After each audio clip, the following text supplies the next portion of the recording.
หืม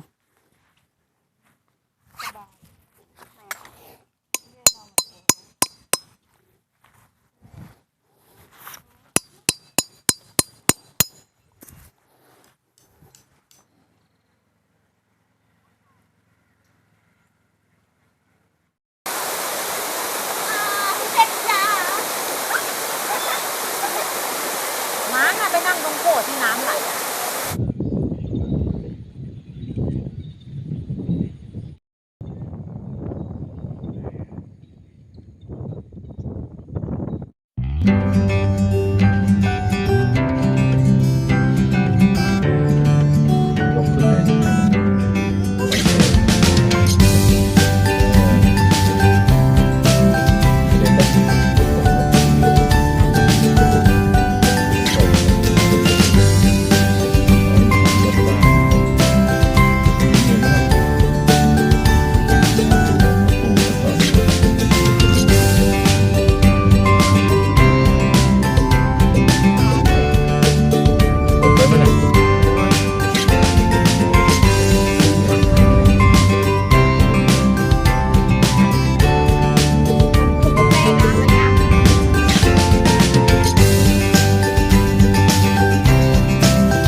หืม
ไก่เปิดกล้องให้ลูก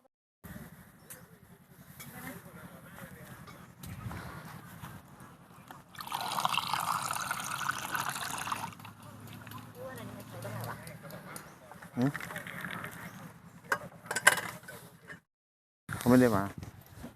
แก้อันนี้ที่เหลือเหรอไม่เอาใช่ไหมเนี่ย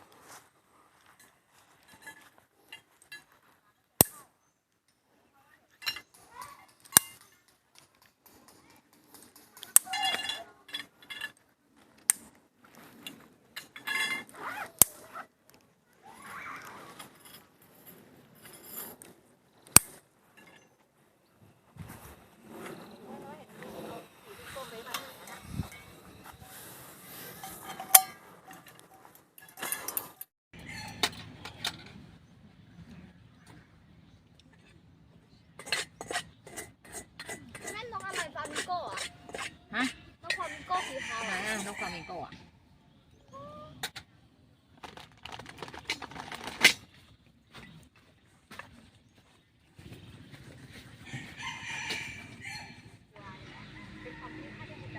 มิมรัตนวดีเจ้าของบทนายแย้มสุดน่ารักจากหนังเรื่องสีหยดที่ตอนนี้กลายเป็นที่รักไปแล้วเรื่องราวของคุณมิมมีที่มาที่ไปอย่างไรไปดูกันครับมิมรัตนว ณีวงศ์ทอง พาบุกกองถ่ายหนังรถ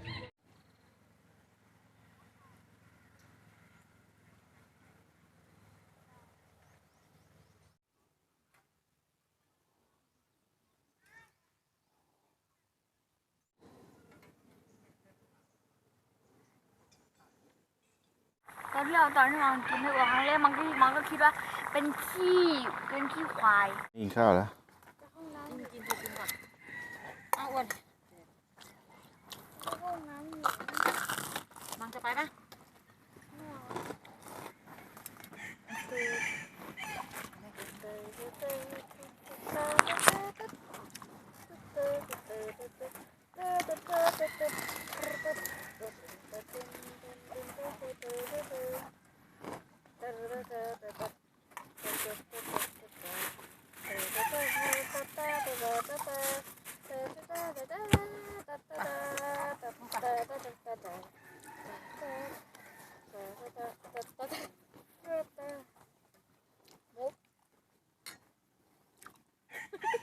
มุก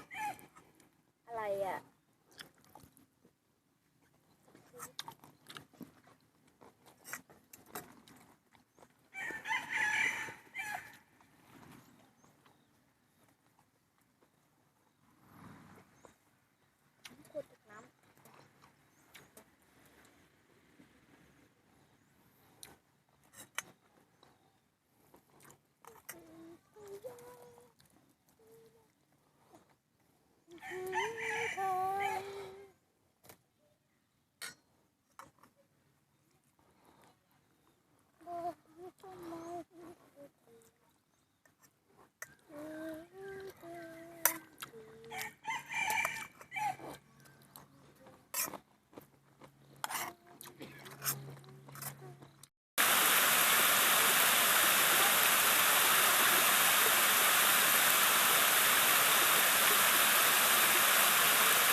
แม่จะดมออกไปไหม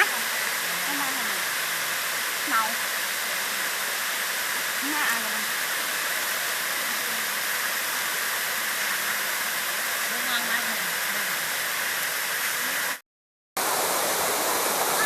เจ็บจ้า ม้าน่ะไปนั่งตรงโขดที่น้ำไหลอะ